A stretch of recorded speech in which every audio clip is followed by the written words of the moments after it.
अखन अपने सब सुन रहल छी मैथिली स्टार अरविंद अमन के सुमधुर आवाज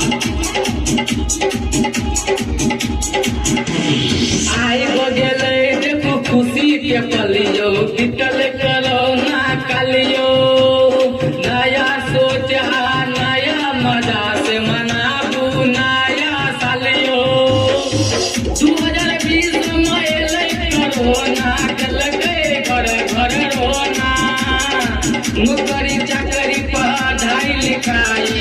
सबके गेल छोड़े न जो जोरे साल 2020 ये करबो तोरा तोरा टीवी जो जोरे साल 2020 ये करबो तोरा तोरा टीवी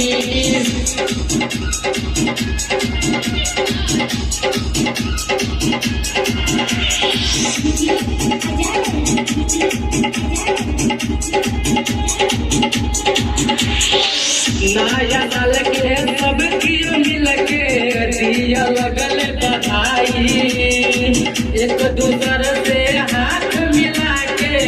खूब लगल मिठाई पूरा दुनिया जश्न मनावे बितले काल समैया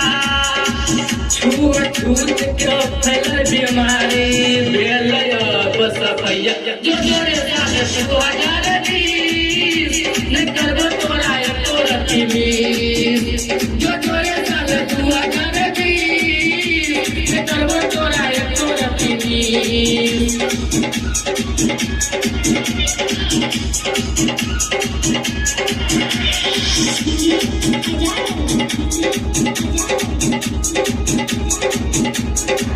आबै वाला नया साल